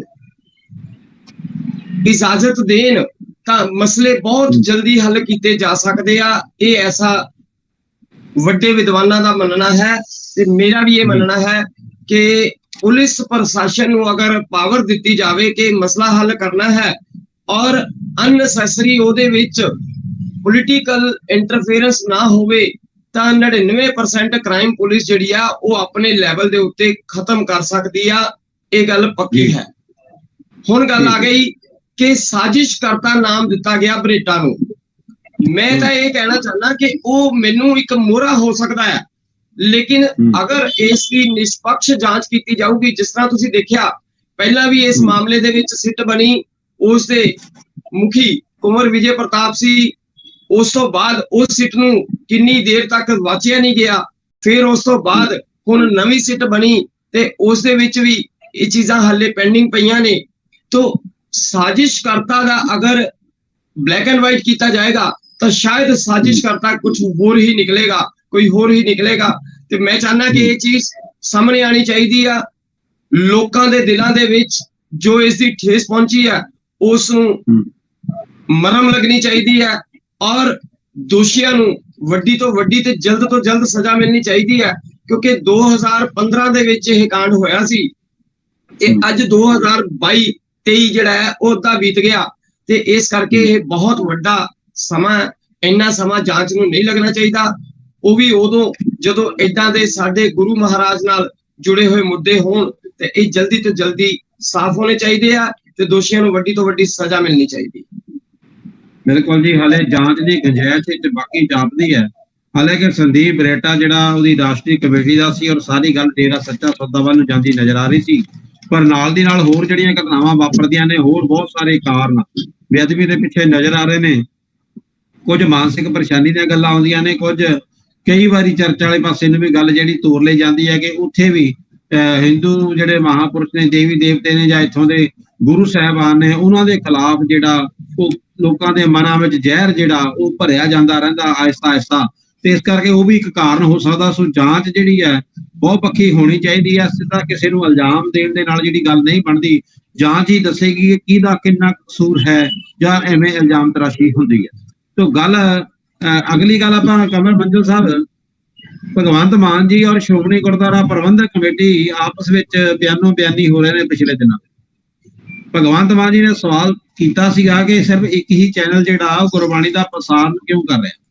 ਇਹ ਪ੍ਰਸਾਰਣ ਸਾਰੇ ਚੈਨਲਾਂ ਨੂੰ ਹੋਣਾ ਚਾਹੀਦਾ, ਅਧਿਕਾਰ ਕਿਉਂ ਨਹੀਂ ਹੈ। ਤੇ ਜੇ ਲੋੜ ਹੈਗੀ ਆ, ਪੰਜਾਬ ਸਰਕਾਰ ਖਰਚਾ ਚੁੱਕਣ ਲਈ ਵੀ ਤਿਆਰ ਹੈ, ਇਹ ਸਾਰਿਆਂ ਲਈ ਖੁੱਲਣਾ ਚਾਹੀਦਾ। ਪਰ ਦੂਜੇ ਪਾਸੇ ਗੱਲ ਆਉਂਦੀ ਹੈ ਐਸਜੀਪੀਸੀ ਪ੍ਰਧਾਨ ਸਾਹਿਬ ਦੀ, ਉਹ ਕਹਿੰਦੇ ਨੇ ਜੀ ਇਹ ਸਾਡਾ ਸਿੱਖਾਂ ਦਾ ਮਸਲਾ ਆ, ਸ਼੍ਰੋਮਣੀ ਕਮੇਟੀ ਦਾ ਸੰਗਤ ਦਾ ਮਸਲਾ ਆ, ਇਹਦੇ ਵਿੱਚ ਸਰਕਾਰ ਨੂੰ ਦਖਲ ਦੇਣ ਦੀ ਜਿਹੜੀ ਆ ਉਹ ਕੋਈ ਗੁੰਜਾਇਸ਼ ਨਹੀਂ ਹੈ। ਤੇ ਅੱਜ ਹੁਣ ਉਹਨਾਂ ਦਾ ਬਿਆਨ ਦਾ ਕੱਲ ਪ੍ਰੈਸ ਕਾਨਫਰੰਸ ਕਰਦੇ ਨੇ ਗੁਰਬਾਣੀ ਦੇ ਪ੍ਰਸਾਰ ਵਿੱਚ, ਉਹ ਕਹਿੰਦੇ ਜੀ ਅਸੀਂ ਓਪਨ ਟੈਂਡਰ ਮੰਗਾਂਗੇ। ਉਹ ਕਹਿੰਦੇ ਜੀ ਟੈਂਡਰ ਮੰਗੇ ਜਾਂਦੇ ਨੇ, ਉਹ ਕਰੋੜਾਂ ਰੁਪਈਆ ਦੱਸਦੇ ਨੇ ਕਿ 1 ਕਰੋੜ ਦੀ ਰਾਸ਼ੀ ਐਸਜੀਪੀਸੀ ਨੂੰ ਕਹਿੰਦੇ 1 ਕਰੋੜ ਰੁਪਏ ਦੀ ਰਾਸ਼ੀ ਜਿਹੜੀ ਆ ਉਹ ਉਸ ਚੈਨਲ ਵੱਲੋਂ ਜਿਹੜੀ ਆ ਉਹ ਮਿਲਦੀ ਰਹੀ ਹੈ, ਜਿਹੜੀ ਕਿ ਅਸੀਂ ਐਜੂਕੇਸ਼ਨ ਦੇ ਉੱਤੇ ਖਰਚ ਕਰਦੇ ਹਾਂ। ਕੀ ਲੱਗਦਾ ਕਿੱਧਰ ਨੂੰ ਵਧੇਗਾ ਮਸਲਾ ਇਹ? ਸੰਧੂ ਸਾਹਿਬ, ਮੈਂ ਸਰਦਾਰ ਭਗਵੰਤ ਸਿੰਘ ਮਾਨ ਦੇ ਵੀ ਇਸ ਬਿਆਨ ਨੂੰ ਸੁਣਿਆ ਤੇ ਮੈਂ ਐਸਜੀਪੀਸੀ ਦੇ ਪ੍ਰਧਾਨ ਸਾਹਿਬ ਦੀ ਜਿਹੜੀ ਉਹਨਾਂ ਨੇ ਪ੍ਰੈਸ ਕਾਨਫਰੰਸ ਕੀਤੀ ਸੀ ਉਹਨੂੰ ਵੀ ਬੜੇ ਧਿਆਨ ਨਾਲ ਸੁਣਿਆ। ਦੇਖੋ, ਜਿਹੜੀ ਮਾਨ ਸਾਹਿਬ ਦੀ ਗੱਲ ਹੈ ਕਿ ਵਾਕਈ ਇਹ ਪ੍ਰਸਾਰਣ ਆਮ ਹੋਣਾ ਚਾਹੀਦਾ ਵਾ, ਹਰ ਚੈਨਲ ਤੇ ਹੋਣਾ ਚਾਹੀਦਾ ਵਾ, ਇਹ ਕੋਈ ਦੋਰਾਵਾ ਨਹੀਂ ਹੋਣਾ ਚਾਹੀਦਾ ਏਦਾਂ। ਪਰ ਦੂਸਰੇ ਐਂਗਲ ਤੇ ਜੇ ਅਸੀਂ ਐਸਜੀਪੀਸੀ ਦੇ ਪ੍ਰਧਾਨ ਸਾਹਿਬ ਦੀ ਵੀ ਗੱਲ ਸੁਣੀਏ ਵੀ ਜਿਸ ਤਰ੍ਹਾਂ ਦੀਆਂ ਟੀਵੀ ਦੇ ਵਿੱਚ ਐਡਾਂ ਚੱਲਦੀਆਂ ਨੇ, ਕਈ ਮਤਲਬ ਆਪੱਤੀਜਨਕ ਐਡਾਂ ਵੀ ਟੀਵੀ ਚਲਾਉਂਦੇ ਨੇ, ਅਗਰ ਗੁਰਬਾਣੀ ਦੇ ਸਮਾਗਮਾਂ ਦੇ ਵਿੱਚ ਚੱਲਦੇ ਆ ਉਹ ਜਿਹੀਆਂ ਐਡਾਂ ਚੱਲਣ ਤੇ ਉਹ ਵੀ ਗੁਰਬਾਣੀ ਦਾ ਨਿਰਾਦਰ ਹੋ ਜਾਊਗਾ। ਇਹ ਦੇਖੋ, ਇਹ ਬੜਾ ਧਾਰਮਿਕ ਵਿਸ਼ਾ ਆ, ਇਹਦੇ ਉੱਤੇ ਜਿਹੜੀ ਸਿਆਸੀ ਬਿਆਨਬਾਜ਼ੀ ਕਰਨੀ ਨਾ ਭਗਵੰਤ ਸਿੰਘ ਮਾਨ ਦੀ, ਉਹ ਕੋਈ ਸਿਆਣਪ ਦੀ ਗੱਲ ਨਹੀਂ। ਹਰ ਵੇਲੇ ਹਰ ਜਗ੍ਹਾ ਤੇ ਰਾਜਨੀਤੀ ਚੰਗੀ ਗੱਲ ਨਹੀਂ, ਧਰਮ ਦੇ ਮਾਮਲਿਆਂ 'ਚ ਤੇ ਬਿਲਕੁਲ ਵੀ ਚੰਗੀ ਗੱਲ ਨਹੀਂ। ਤੇ ਮਾਨ ਸਾਹਿਬ ਨੂੰ ਥੋੜਾ ਜਿਹਾ ਸੋਚ ਸਮਝ ਕੇ ਇਹਨਾਂ ਚੀਜ਼ਾਂ ਦਾ ਕਰਨਾ ਚਾਹੀਦਾ ਵਾ। ਮੈਂ ਕੋਈ ਵਿਰੋਧੀ ਨਹੀਂ, ਮੈਂ ਬਿਲਕੁਲ ਹੱਕ 'ਚ ਆ ਕਿ ਗੁਰਬਾਣੀ ਦਾ ਪ੍ਰਸਾਰ ਜਿਹੜਾ ਹੈ ਉਹ ਵੱਧ ਤੋਂ ਵੱਧ ਹੋਣਾ ਚਾਹੀਦਾ, ਪਰ ਲੇਕਿਨ ਉਹਦੇ ਕੁਝ ਮਾਪਦੰਡ ਨੇ। ਚਲੋ ਐਸਜੀਪੀਸੀ ਹੈ ਜਿਹੜਾ ਉਹਦਾ ਪ੍ਰਬੰਧਨ ਦੇਖ ਰਹੀ ਆ, ਉਹ ਵੀ ਆਪਣੀ ਜਗ੍ਹਾ ਤੇ ਬਿਲਕੁਲ ਜਾਇਜ਼ ਗੱਲਾਂ ਕਰ ਰਹੇ ਨੇ ਕਿ ਜੇ ਅਗਰ ਕੋਈ ਗੁਰਬਾਣੀ ਦੇ ਸਮਾਗਮ ਦੇ ਚੱਲਦੇ ਕੋਈ ਗੰਦੀ ਐਡ ਚੱਲ ਜਾਂਦੀ ਆ ਤੇ ਉਸ ਤੋਂ ਵੱਡਾ ਨਿਰਾਦਰ ਕੋਈ ਨਹੀਂ ਗੁਰਬਾਣੀ ਦਾ। ਤੇ ਉਹਨਾਂ ਚੀਜ਼ਾਂ ਨੂੰ ਉਹ ਇੱਕ ਮਾਪਦੰਡ ਬਣਾ ਕੇ ਉਹਨਾਂ ਨੇ ਓਪਨ ਕਰ ਦਿੱਤਾ ਸੀ, ਖੁੱਲਾ ਟੈਂਡਰ ਕਰਾਂਗੇ, ਓਪਨ ਕਰਕੇ ਤੇ ਉਹਦੇ ਵਿੱਚ ਜਿਹੜਾ ਵੀ ਚੈਨਲ ਉਹਦੇ 'ਚ ਆਉਣਾ ਚਾਹੇਗਾ ਉਹ ਆ ਸਕਦਾ। ਉਹਨਾਂ ਨੇ ਤੇ ਕਲੀਅਰ ਕਰਤਾ ਸੀ ਓਪਨ ਟੈਂਡਰਿੰਗ ਕਰਾਂਗੇ। ਉਸ ਤੋਂ ਬਾਅਦ ਜਿਹੜਾ ਵੀ ਉਹਦੇ ਰਾਈਟਸ ਲਏਗਾ ਉਹ ਅੱਗੋਂ ਆਪਣੇ ਲਿੰਕ ਦੇ ਸਕਦਾ। ਇਸ ਤਰੀਕੇ ਦੀ ਵੀ ਉਹਨਾਂ ਨੇ ਗੱਲ ਕੀਤੀ। ਚਲੋ ਅੱਛੀ ਗੱਲ ਹੈ, ਗੁਰਬਾਣੀ ਦਾ ਪ੍ਰਸਾਰ ਜਿੰਨਾ ਵੱਧ ਤੋਂ ਵੱਧ ਹੋਵੇ ਚੰਗਾ ਵਾ। ਇਹ ਵਾਕਈ ਕਿਸੇ ਦੀ ਨਿੱਜੀ ਜਾਇਦਾਦ ਨਹੀਂ ਬਣਨੀ ਚਾਹੀਦੀ।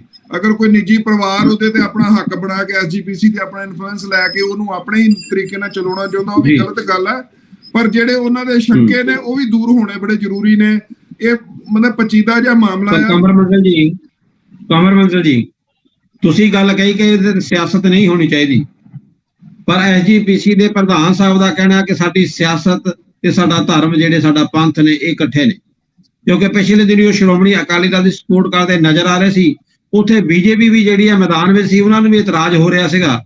ਤੇ ਕੀ ਲੱਗਦਾ ਕਿ ਐਸਜੀਪੀਸੀ ਜਿਹੜੀ ਹੈ ਸਿਰਫ ਅਧਿਕਾਰ, ਜਿਹੜਾ ਤੁਸੀਂ ਰਾਜਨੀਤੀ ਗੱਲ ਕਰਦੇ ਆ, ਸਿਰਫ ਸ਼੍ਰੋਮਣੀ ਅਕਾਲੀ ਦਲ ਨੂੰ ਅਧਿਕਾਰ ਹੈ ਦਖਲ ਦੇਣ ਦਾ, ਸਿਆਸੀ ਦਖਲਅੰਦਾਜ਼ੀ, ਸਿਆਸੀ ਪੁਸ਼ਤਪਨਾਹੀ ਕਰਨ ਦਾ, ਜਾਂ ਕਿ ਹੋਰ ਪਾਰਟੀ ਜਿਹੜੇ ਆ ਉਹ ਬਿਆਨ ਵੀ ਨਾ ਦਾਖਲ?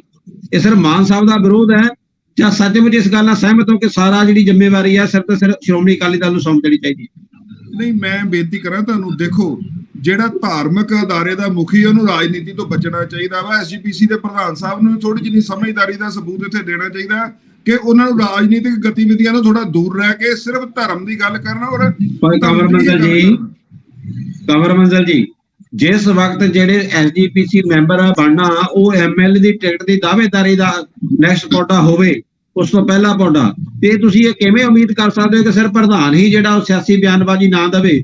ਜਦੋਂ ਬਾਦਲਦਾਰ ਦੇ ਚੋਣ ਨਿਸ਼ਾਨ ਤੱਕੜੀ ਦੇ ਉੱਤੇ ਇਲੈਕਸ਼ਨ ਲੜੀ ਜਾਂਦੀ ਹੋਵੇ, ਫਿਰ ਤੁਸੀਂ ਇਹ ਕਿਵੇਂ ਕਹਿ ਸਕਦੇ ਹੋ ਕਿ ਸਿਆਸਤ ਤੋਂ ਬਚਣਾ ਚਾਹੀਦਾ? ਸਿਆਸਤ ਤੋਂ ਤੇ ਬਚ ਰਹੇ ਨੇ, ਉਹ ਬੀਜੇਪੀ ਤੋਂ ਵੀ ਬਚ ਰਹੇ ਨੇ, ਆਰਐਸਐਸ ਦਾ ਨਾਂ ਲਾ ਦਿੰਦੇ ਨੇ, ਤੇ ਉਹ ਆਮ ਆਦਮੀ ਪਾਰਟੀ ਤੋਂ ਵੀ ਬਚਦੇ ਨੇ, ਕਾਂਗਰਸ ਤੋਂ ਵੀ ਬਚਦੇ ਨੇ, ਤੇ ਸਿਆਸਤ ਤੋਂ ਤਾਂ ਬਚ ਰਹੇ ਨੇ, ਪਰ ਉਹ ਸਿਰਫ ਸ਼੍ਰੋਮਣੀ ਅਕਾਲੀ ਦਲ ਜਿਹੜਾ ਉਹਨਾਂ ਨੂੰ ਸਿਆਸੀ ਪਾਰਟੀ ਨਹੀਂ ਜਾਪਦਾ। ਮੈਂ ਬੇਨਤੀ ਕਰਦਾ ਤੁਹਾਨੂੰ, ਪ੍ਰਧਾਨ ਸਾਹਿਬ ਨੂੰ ਮੈਂ ਉਹੀ ਬੇਨਤੀ ਕਰ ਰਿਹਾ ਕਿ ਥੋੜਾ ਜਿੰਨਾ ਉਹਨਾਂ ਨੇ ਇਨਫਲੂਐਂਸ ਚੋਂ ਬਾਹਰ ਆਓ। ਐਸਜੀਪੀਸੀ ਦਾ ਇੱਕ ਆਪਣਾ ਬੜਾ ਗੌਰਵਮਈ ਇਤਿਹਾਸ ਹੈ, ਪਰ ਲੇਕਿਨ ਨਾ ਸਮੱਸਿਆ ਬੜੀ ਵੱਡੀ ਆ। ਉਹ ਜਦੋਂ ਲਿਫਾਫੇ ਚੋਂ ਪ੍ਰਧਾਨ ਕੱਢਣਾ ਤੇ ਫਿਰ ਉਹ ਲਿਫਾਫੇ ਵਾਲਾ ਪ੍ਰਧਾਨ ਤੋਂ ਅਸੀਂ ਕੀ ਉਮੀਦਾਂ ਕਰ ਸਕਦੇ ਆ? ਇਹ ਮੈਂ ਅੱਗੇ ਵੀ ਤੁਹਾਡੇ ਚੈਨਲ ਤੇ ਬੇਨਤੀ ਕੀਤੀ ਸੀ ਕਿ ਨਿਰਪੱਖ ਇਲੈਕਸ਼ਨ ਹੋਣੀ ਚਾਹੀਦੀ ਹੈ। ਮੈਨੂੰ ਜੋ ਲੱਗਦਾ ਭਗਵੰਤ ਮਾਨ ਸਾਹਿਬ ਦੀਆਂ ਜਿਹੜੀਆਂ ਗੱਲਾਂ ਨੇ ਜਾਂ ਉਹਨਾਂ ਦੀਆਂ ਹਰਕਤਾਂ ਨੇ, ਇਹ ਆਉਣ ਵਾਲੇ ਸਮੇਂ 'ਚ ਆਮ ਆਦਮੀ ਪਾਰਟੀ ਐਸਜੀਪੀਸੀ ਦਾ ਚੁਣਾਵ ਵੀ ਤਗੜੇ ਹੋ ਕੇ ਲੜੇਗੀ। ਜੋ ਮੈਨੂੰ ਉਹਨਾਂ ਦੇ ਜਿਹੜੇ ਮਾਪਦੰਡ ਨਜ਼ਰ ਬੀਜੇਪੀ ਆ ਜਿਹੜੀ ਰਹੇ ਹੈ ਨੇ, ਬੀਜੇਪੀ ਲਈ ਐਸਜੀਪੀਸੀ ਅਛੂਤ ਰਹੇਗੀ ਕਿ ਬੀਜੇਪੀ ਨਹੀਂ ਅੱਗੇ ਵਧਣ ਦੀ ਕੋਸ਼ਿਸ਼ ਕਰੇਗੀ ਜਾਂ ਡਰਦੀ ਹੈ? ਦੇਖੋ ਭਾਰਤੀ ਜਨਤਾ ਪਾਰਟੀ ਜਿਹੜੀ ਹੈ ਨਾ, ਉਹ ਧਾਰਮਿਕ ਮਸਲਿਆਂ ਦੇ ਵਿੱਚ ਆਪਣੀ ਰਾਜਨੀਤਿਕ ਸੋਚ ਨੂੰ ਨਹੀਂ ਅੱਗੇ ਵਧਾਉਂਦੀ। ਰਾਜਨੀਤੀ ਇੱਕ ਅਲੱਗ ਚੈਪਟਰ ਹੈ, ਧਰਮ ਇੱਕ ਅਲੱਗ ਚੈਪਟਰ ਹੋਣਾ ਚਾਹੀਦਾ, ਮੇਰਾ ਇਹ ਮੰਨਣਾ ਆ। ਬਟ ਦੇਖੋ ਜੋ ਮੇਰਾ ਸਵਾਲ ਕਨਫਰਮ ਹੈ ਵੀ ਉਹ ਆਉਣ ਵਾਲੇ ਸਮੇਂ ਦੇ ਵਿੱਚ ਐਸਜੀਪੀਸੀ ਦੀ ਇਲੈਕਸ਼ਨ ਦੇ ਵਿੱਚ ਪੂਰੀ ਤਰ੍ਹਾਂ ਉਹ ਹਿੱਸੇਦਾਰੀ ਲੈਣਗੇ। ਪਰ ਕਮਲ ਮੰਗਲ ਜੀ, ਇਹ ਤਾਂ ਫਿਰ ਰਾਈਟ ਬਣਦਾ ਨਾ, ਜੇ ਸ਼੍ਰੋਮਣੀ ਅਕਾਲੀ ਦਲ ਦਾ ਅਧਿਕਾਰ ਹੈ ਕਿ ਤੱਕੜੀ ਦੇ ਚੋਣ ਨਿਸ਼ਾਨ ਤੇ ਲੜਦੇ ਨੇ, ਤੇ ਝਾੜੂ ਦੇ ਚੋਣ ਨਿਸ਼ਾਨ ਤੇ ਜਿਹੜੇ ਆ ਉਹ ਸਿੱਖ ਜਿਹੜੇ ਆ ਵੋਟਾਂ ਦੇ ਵਿੱਚ ਖੜਦੇ ਕਿਉਂ ਨਹੀਂ ਨਜ਼ਰ ਆਣੇ ਚਾਹੀਦੇ? ਸਵਾਲ ਇਹ ਵੱਡਾ ਹੈ। ਮੈਂ ਬੇਨਤੀ ਕਰਦਾ ਸ਼੍ਰੋਮਣੀ ਅਕਾਲੀ ਦਲ ਐਸਜੀਪੀਸੀ ਦੀ ਇਲੈਕਸ਼ਨ ਕਦੀ ਵੀ ਤੱਕੜੀ ਚੋਣ ਨਿਸ਼ਾਨ ਤੇ ਨਹੀਂ ਲੜਦਾ। ਉਹ ਨਿਸ਼ਾਨ ਅਲੱਗ ਹੁੰਦੇ ਨੇ, ਉਹ ਪਾਰਟੀ ਲੈਵਲ ਤੇ ਨਹੀਂ ਲੜਿਆ ਜਾਂਦਾ। ਉਹਦੇ 'ਚ ਕਦੀ ਟਰੈਕਟਰ ਹੁੰਦਾ ਤੇ ਕਦੀ ਕੁਝ ਹੁੰਦਾ। ਇਹ ਮੇਰੀ ਨੌਲੇਜ ਹੈ ਜੀ। ਤੱਕੜੀ ਚੋਣ ਨਿਸ਼ਾਨ ਦੇ ਉੱਤੇ ਐਸਜੀਪੀਸੀ ਦੀ ਇਲੈਕਸ਼ਨ ਨਹੀਂ ਲੜੀ ਜਾਂਦੀ ਜੀ। ਲੇਕਿਨ ਸ਼੍ਰੋਮਣੀ ਅਕਾਲੀ ਦਲ ਬਾਦਲ ਦੀ ਪੂਰੀ ਸਰਪ੍ਰਸਤੀ ਹੇਠ ਲੜੀ ਜਾਂਦੀ ਕਿ ਟਿਕਟਾਂ ਜਿਹੜੀਆਂ ਬਾਦਲ ਦਲ ਵੱਲੋਂ ਨਿਯਤ ਕੀਤੀਆਂ ਜਾਂਦੀਆਂ ਨੇ, ਤੇ ਹੁਣ ਬੀਜੇਪੀ ਦੀ ਸਪੋਰਟ ਲੈ ਰਹੀ ਹੈ ਬੀਬੀ ਜਗੀਰ ਕੌਰ ਜੀ ਹੋਣੀ। ਉਹਨਾਂ ਨੇ ਸ਼੍ਰੋਮਣੀ ਕਮੇਟੀ ਦੀ ਇਲੈਕਸ਼ਨ ਲੜਨੀ ਹੈ, ਤੇ ਇਹਦਾ ਮਤਲਬ ਫਿਰ ਇਹ ਸੁਝਾਅ ਦਿਓਗੇ ਉਹਨਾਂ ਨੂੰ ਕਿ ਇਲੈਕਸ਼ਨ ਨਾ ਲੜਨ? ਉਹ ਨਹੀਂ ਦੇਖੋ, ਮੈਂ ਇੱਕ ਬੇਨਤੀ ਕਰਾਂ ਤੁਹਾਨੂੰ ਸੰਧੂ ਸਾਹਿਬ, ਇਲੈਕਸ਼ਨ ਨਾ ਲੜਨਾ, ਮੈਂ ਸਿੱਖ, ਚਲੋ ਮੈਂ ਦੇ ਪੱਤੇ ਤਾਂ ਜਿਹੜਾ ਪੂਰਨ ਤੁਹਾਡੇ ਵਰਗਾ ਗੁਰਸਿੱਖ ਆਦਮੀ ਆ, ਉਹਨੂੰ ਰਾਈਟ ਇਲੈਕਸ਼ਨ ਲੜਨ ਦਾ, ਉਹ ਕਿਸੇ ਵੀ ਪਾਰਟੀ 'ਚ ਹੋ ਕੇ ਲੜ ਸਕਦਾ। ਇਹ ਕੋਈ ਦੋ ਰਾਵਾਂ ਨਹੀਂ। ਅਗਰ ਤੁਸੀਂ ਬੀਜੇਪੀ 'ਚ ਜਾਂ ਕਾਂਗਰਸ 'ਚ ਜਾਂ ਆਮ ਆਦਮੀ ਪਾਰਟੀ 'ਚ ਜੇ ਤੁਹਾਡੀ ਵਿਚਾਰਧਾਰਾ ਗੁਰਸਿੱਖੀ ਪ੍ਰਤੀ ਜਾਂ ਗੁਰੂ ਘਰ ਪ੍ਰਤੀ ਬੜੀ ਹੈਗੀ ਆ, ਤਾਂ ਤੁਹਾਨੂੰ ਇਲੈਕਸ਼ਨ ਲੜਨ ਤੋਂ ਥੋੜਾ ਕੋਈ ਰੋਕ ਸਕਦਾ। ਜੀ ਜੀ ਜੀ ਜੀ। ਮਹਿੰਦਰੂ ਜੀ, ਕਿਵੇਂ ਦੇਖਦੇ ਹੋ ਸਰਦਾਰ ਸਾਹਿਬ ਜਿਹੜੇ ਆ ਉਹ ਭਗਵੰਤ ਮਾਨ ਦੇ ਦਾਖਲੇ ਨੂੰ, ਜਿਹੜਾ ਉਹਨਾਂ ਦੇ ਬਿਆਨਾਂ ਨੂੰ ਮੰਦਭਾਗਾ ਸਮਝਦੇ ਨੇ, ਤੇ ਇਹ ਵੀ ਕਹਿੰਦੇ ਨੇ ਕਿ ਬੀਜੇਪੀ ਜਿਹੜੀ ਆ ਧਾਰਮਿਕ ਮਸਲਿਆਂ 'ਚ ਦਖਲ ਨਹੀਂ ਦਿੰਦੀ, ਪਰ ਨਾਲ ਦੀ ਨਾਲ ਇਹ ਵੀ ਦਾਅਵਾ ਕਰੀ ਜਾ ਰਹੇ ਨੇ ਕਿ ਅਸੀਂ ਜਿਹੜਾ ਸਿੱਖ ਆ, ਉਹ ਚਾਹੇ ਕਿਸੇ ਪਾਰਟੀ ਦੀ ਕਿਸੇ ਵਿਚਾਰਧਾਰਾ ਨਾਲ ਜੁੜਿਆ ਹੋਵੇ, ਉਹਨੂੰ ਅਧਿਕਾਰ ਹੈ ਇਲੈਕਸ਼ਨ ਲੜਨ ਦਾ, ਜਿਹੜੇ ਪੂਰਨ ਗੁਰਸਿੱਖ ਨੇ। ਤੁਸੀਂ ਕਿਵੇਂ ਦੇਖਦੇ ਹੋ ਸਿਆਸਤ ਨੂੰ ਔਰ ਧਰਮ ਨੂੰ? ਸੰਧੂ ਸਾਹਿਬ, ਅਗਰ ਮੇਰੀ ਗੱਲ ਨੂੰ ਧਿਆਨ ਨਾਲ ਸੁਣੋਗੇ ਤਾਂ, ਔਰ ਰਾਜਨੀਤੀ ਔਰ ਧਰਮ, ਵੈਸੇ ਤਾਂ ਅਗਰ ਰਾਜਨੀਤੀ ਨੂੰ ਧਰਮ ਦੇ ਨਾਲ ਕੀਤਾ ਜਾਵੇ ਤਾਂ ਰਾਜਨੀਤੀ ਫਿਰ ਸੱਚੀ ਮੁੱਚੀ ਇੱਕ ਸੇਵਾ ਬਣ ਜਾਂਦਾ। ਜਿੱਦਾਂ ਕਿ ਵੱਡੇ ਵੱਡੇ ਬੋਰਡ ਲੱਗਦੇ ਸ਼ਹਿਰਾਂ ਦੇ ਵਿੱਚ, ਰਾਜ ਨਹੀਂ ਸੇਵਾ। ਅਗਰ ਤਾਂ ਰਾਜਨੀਤੀ ਨੂੰ ਸੱਚੀ ਮੁੱਚੀ ਧਰਮ ਦੇ ਨਾਲ ਕੀਤਾ ਜਾਵੇ ਤਾਂ ਫਿਰ ਇਹ ਰਾਜਨੀਤੀ ਨਾ ਰਹਿ ਜਾਊਗੀ, ਫਿਰ ਇਹ ਸੇਵਾ ਬਣ ਜਾਏਗੀ। ਪਰ ਸਾਡੇ ਲਈ ਹਾਲੇ ਉਹ ਦਿਨ ਬਹੁਤ ਦੂਰ ਹੈ ਜਿਸ ਦਿਨ ਕੋਈ ਵੀ ਲੀਡਰ ਸਾਡੇ ਇਸ ਸੇਵਾ ਭਾਵਨਾ ਦੇ ਨਾਲ ਰਾਜਨੀਤੀ ਕਰਨ ਦੇ ਲਈ ਆਣਗੇ। ਉਹ ਦਿਨ ਸਾਨੂੰ ਲੱਗਦਾ ਕਿ ਹਾਲੇ ਦੂਰ ਹੈ, ਕਿਉਂਕਿ ਹਾਲੇ ਜਿਹੜਾ ਆ ਇੱਥੇ ਸਾਫ਼ ਸੁਥਰੀ ਰਾਜਨੀਤੀ ਹੀ ਹੋ ਜਾਵੇ ਤੇ ਬਹੁਤ ਵੱਡੀ ਗੱਲ ਮੈਂ ਸਮਝਦਾ। ਜਿਸ ਤਰ੍ਹਾਂ ਦੇ ਹਾਲਾਤ ਸਾਡੇ ਪੰਜਾਬ ਦੇ ਔਰ ਹਿੰਦੁਸਤਾਨ ਦੇ ਪਿਛਲੇ, ਸੌਰੀ ਤੁਹਾਡੀ ਗੱਲ ਨੂੰ ਮੈਂ ਥੋੜਾ ਵਿੱਚ ਰੋਕ ਰਿਹਾ, ਤੇ ਗੱਲ ਇਹ ਆ ਕਿ ਇਹਦੇ ਵਿੱਚ ਇੱਕ ਹੋਰ ਖਾਸ ਸਵਾਲ ਜੁੜਦਾ, ਜਿਹੜਾ ਕਿ ਆਮ ਸਾਡੇ ਲਈ ਭੰਬਲ ਭੁੱਸਾ ਜਿਹੜਾ ਉਹ ਖੜਾ ਹੁੰਦਾ। ਜਿੱਥੇ ਆਪਾਂ ਗੱਲ ਕਰਦੇ ਹਾਂ, ਇੱਕ ਹੈਗਾ ਪੰਥ ਜਾਂ ਰਿਲੀਜਨ ਜਿਹਨੂੰ ਕਹਿੰਦੇ ਆਪਾਂ, ਮਜ਼ਹਬ, ਤੇ ਦੂਜੇ ਪਾਸੇ ਹੈ ਧਰਮ। ਜਿਹੜੀ ਤੁਸੀਂ ਗੱਲ ਕਰ ਰਹੇ ਹੋ, ਇਹ ਗੱਲ ਕਰ ਰਹੇ ਹੋ ਉਸ ਧਰਮ ਦੀ ਜਿਹੜਾ ਨੇਚਰ ਦਾ ਧਰਮ ਹੈ, ਜਿਹਦਾ ਅਰਥ ਜਿਹੜਾ ਇਨਸਾਨੀਅਤ ਹੈ, ਇਨਸਾਫ ਹੈ, ਆਪਣੀ ਆਪਣੀ ਡਿਊਟੀ ਹੈ, ਇਹ ਉਹ ਧਰਮ ਹੈ। ਲੇਕਿਨ ਜਿਹੜਾ ਇਹ ਧਰਮ ਮਜ਼ਹਬ ਹੈ, ਰਿਲੀਜਨ ਹੈ, ਪੰਥਕ ਮਸਲੇ ਨੇ, ਇਹ ਕਿਉਂਕਿ ਪੰਥ ਤੋਂ ਹੋਣਾ ਜਿਹੜਾ ਉਹ ਧਰਮ ਹੋਣਾ ਜ਼ਰੂਰੀ ਨਹੀਂ ਹੈ, ਕਿਉਂਕਿ ਪੰਥ ਦਾ ਜਿਹੜਾ ਕਿਸੇ ਨੂੰ ਮੰਨਣ ਲਾ, ਉਹਦੇ ਵਾਸਤੇ ਵੀ ਧਰਮ ਹੀ ਹੋਣ ਦੀ ਹਲੇ ਗੁੰਜਾਇਸ਼ ਬਾਕੀ ਰਹਿੰਦੀ ਹੈ। ਜਿਵੇਂ ਤੁਸੀਂ ਕਿਹਾ, ਸਿਆਸਤ ਵਾਲੇ ਲਈ ਧਰਮ ਜਿਹੜਾ ਧਰਮੀ ਹੋਣਾ ਜ਼ਰੂਰੀ ਹੈ। ਧਰਮੀ ਹੋਣਾ, ਆਪਣੀ ਜ਼ਿੰਮੇਵਾਰੀਆਂ ਨੂੰ ਨਿਭਾਉਣਾ ਔਰ ਧਰਮ ਦੀ ਸ਼ਰਨ, ਉਸ ਇਨਸਾਫ ਦੀ ਸ਼ਰਨ ਵਿੱਚ ਰਹਿਣਾ, ਇਹ ਇੱਕ ਅਲੱਗ ਵਿਸ਼ਾ ਹੈ। ਲੇਕਿਨ ਪੰਥ ਜਿਹੜੀ ਰਾਜਨੀਤੀ, ਪੰਥਕ ਦੇ ਵਿੱਚ ਰਾਜਨੀਤੀ ਹੈ, ਔਰ ਰਾਜਨੀਤੀ ਵਿੱਚ ਜਿਹੜਾ ਪੰਥ ਨੂੰ ਜਾਂ ਕਿਸੇ ਖਾਸ ਮਜ਼ਹਬ ਨੂੰ ਲੈ ਕੇ ਆਉਣਾ, ਇਹੀ ਭੰਬਲ ਭੂਸਾ ਪੈਦਾ ਕਰਦਾ। ਕੀ ਲੱਗਦਾ ਕਿ ਇਹਨਾਂ ਦੋਨਾਂ ਚੀਜ਼ਾਂ 'ਚ ਕੋਈ ਫਰਕ ਹੈ, ਰਿਲੀਜਨ ਔਰ ਧਰਮ ਦੇ ਵਿੱਚ, ਜਾਂ ਰਿਲੀਜਨ ਨੂੰ ਹੀ ਤੁਸੀਂ ਧਰਮ ਆਖ ਰਹੇ ਹੋ? ਚਲੋ ਮੈਂ ਹੁਣ ਆਪਣੀ ਗੱਲ ਨੂੰ ਥੋੜਾ ਜਿਹਾ ਨੇੜੇ ਲੈ ਆਣਾ, ਕਿਉਂਕਿ ਮੈਂ ਜਿਸ ਧਰਮ ਦੀ ਗੱਲ ਕਰਦਾ ਸੀ, ਮੈਂ ਸਿਰਫ ਇਨਸਾਨੀ ਧਰਮ ਦੀ ਗੱਲ ਕਰਦਾ ਸੀ। ਮੈਂ ਕਿਸੇ ਵੀ ਮਜ਼ਹਬ ਦੀ ਜਾਂ ਕਿਸੇ ਪੰਥ ਦੀ ਗੱਲ ਨਹੀਂ ਕਰਦਾ ਸੀ। ਹੁਣ ਗੱਲ ਆ ਗਈ ਕਿ ਲੇਕਿਨ ਮਸਲਾ ਪੰਥ ਦਾ ਹੈ। ਹਾਂਜੀ, ਹੁਣ ਗੱਲ ਆ ਗਈ ਪੰਥ ਦਾ ਹੈ ਜੀ। ਹਾਂਜੀ, ਜੇ ਹੁਣ ਆਪਾਂ ਗੱਲ ਕਰੀਏ ਤਾਂ ਫਿਰ ਜਾਂ ਤਾਂ ਦੋਹਰੀ ਰਾਜਨੀਤੀ ਜਾਂ ਦੋਹਰੀ ਵਿਚਾਰਧਾਰਾ ਕਿਸੇ ਦੀ ਵੀ ਨਹੀਂ ਹੋਣੀ ਚਾਹੀਦੀ, ਜਾਂ ਤਾਂ ਸਾਰਿਆਂ ਨੂੰ ਇਹ ਬਰਾਬਰ ਦਾ ਅਧਿਕਾਰ ਹੋਣਾ ਚਾਹੀਦਾ, ਚਾਹੇ ਫਿਰ ਉਹ ਬੀਜੇਪੀ ਹੋਵੇ, ਚਾਹੇ ਉਹ ਕਾਂਗਰਸ ਹੋਵੇ, ਚਾਹੇ ਆਮ ਆਦਮੀ ਪਾਰਟੀ ਹੋਵੇ, ਚਾਹੇ ਅਕਾਲੀ ਦਲ ਹੋਵੇ, ਕਿ ਉਹ ਧਰਮ ਦੀ ਵੀ ਗੱਲ ਕਰਨ ਤੇ ਨਾਲ ਨਾਲ ਰਾਜਨੀਤੀ ਦੀ ਵੀ ਗੱਲ ਕਰਨ। ਤੇ ਜਾਂ ਫਿਰ ਸਾਰਿਆਂ ਲਈ ਹੋਣਾ ਚਾਹੀਦਾ ਕਿ ਧਾਰਮਿਕ ਮੁੱਦਿਆਂ ਨੂੰ ਹਟ ਕੇ ਛੱਡ ਕੇ ਤੇ ਫਿਰ ਕੱਲੀ ਰਾਜਨੀਤੀ ਦੀ ਜਿਹੜੀ ਆ ਗੱਲ ਕੀਤੀ ਜਾਵੇ। ਉਹ ਇਹ ਆਪਸ ਵਿੱਚ ਬੈਠ ਕੇ ਡਿਸਾਈਡ ਕਰ ਲੈਣ। ਇਹ ਨਹੀਂ ਹੈ ਕਿ ਜੇ ਮੈਂ ਕੋਈ ਗੱਲ ਕਰਾਂ ਤੇ ਉਹ ਧਰਮ ਦੇ ਨਾਮ ਤੇ ਵੀ ਠੀਕ ਹੈ ਤੇ ਰਾਜਨੀਤੀ ਦੇ ਤੌਰ ਤੇ ਵੀ ਠੀਕ ਹੈ, ਤੇ ਜੇ ਤੁਸੀਂ ਕੋਈ ਗੱਲ ਕਰੋ ਤੇ ਉਹ ਫਿਰ ਨਹੀਂ ਤੁਸੀਂ ਕਈ ਗੱਲ ਕਰੋ। ਏਦਾਂ ਨਹੀਂ ਹੋਣਾ ਚਾਹੀਦਾ, ਮੈਂ ਇਹ ਕਹਿਣਾ ਚਾਹੁੰਦਾ। ਦੂਸਰੀ ਗੱਲ, ਜਿਸ ਤਰ੍ਹਾਂ ਭਾਈ ਸਾਹਿਬ ਨੇ ਕਿਹਾ ਕਿ ਭਗਵੰਤ ਮਾਨ ਨੇ, ਸਾਡੇ ਜਿਹੜੇ ਪੰਜਾਬ ਦੇ ਮੁੱਖ ਮੰਤਰੀ ਆ, ਉਹਨਾਂ ਨੇ ਅਗਰ ਇਹਦੇ ਵਿੱਚ ਕੋਈ ਦਖਲ ਅੰਦਾਜ਼ੀ ਕੀਤੀ ਹੈ ਤੇ ਉਹ ਇਹਨਾਂ ਦੀ ਸੋਚ ਦੇ ਮੁਤਾਬਿਕ ਗਲਤ ਹੈ। ਤੇ ਮੈਂ ਸਮਝਦਾ ਕਿ ਉਹ ਪੰਜਾਬ ਦੇ ਇਸ ਟਾਈਮ ਮੁਖੀ ਹੈ, ਮੁੱਖ ਮੰਤਰੀ ਨੇ, ਤੇ ਅਗਰ ਉਹਨਾਂ ਨੂੰ ਕਿਸੇ ਵੀ ਜਗ੍ਹਾ ਦੇ ਉੱਤੇ ਕੋਈ ਵੀ ਐਸਾ ਮੁੱਦਾ ਨਜ਼ਰ ਆਂਦਾ ਆ ਜਿਸ ਦੇ ਨਾਲ ਜਨਤਾ ਦੇ ਹਿੱਤ ਜਾਂ ਜਨਤਾ ਦੀ ਧਾਰਮਿਕ ਭਾਵਨਾ ਨੂੰ ਠੇਸ ਪਹੁੰਚਦੀ ਆ, ਤੇ ਉਸ ਦੇ ਵਿੱਚ ਅਗਰ ਉਹ ਕੋਈ ਦਖਲ ਦਿੰਦੇ ਆ ਤਾਂ ਉਹ ਕੋਈ ਬੁਰੀ ਗੱਲ ਨਹੀਂ ਹੈ। ਉਹ ਇੱਕ ਪਹਿਲ ਕਦਮੀ ਹੈ ਤਾਂ ਕਿ ਆਉਣ ਵਾਲੇ ਮੁਸ਼ਕਿਲ ਜਦੋਂ ਸਮਾਂ ਆਵੇ ਫਿਰ ਉਦੋਂ ਉਹਦੇ ਵਿੱਚ ਦਖਲ ਦੇਣਾ ਉਹਦੇ ਨਾਲੋਂ ਚੰਗਾ ਹੈ ਕਿ ਜਦੋਂ ਕੋਈ ਗੱਲ ਉੱਠ ਰਹੀ ਹੈ ਜਾਂ ਉੱਠਣ ਦੀ ਸੰਭਾਵਨਾ ਹੋ ਰਹੀ ਹੈ, ਅਗਰ ਉਹਨੂੰ ਹੀ ਉਦੋਂ ਸੰਗਿਆਨ ਦੇ ਵਿੱਚ ਲੈ ਲਿਆ ਜਾਵੇ ਤਾਂ ਉਹ ਇੱਕ ਜ਼ਿਆਦਾ ਵਧੀਆ ਗੱਲ ਹੈ।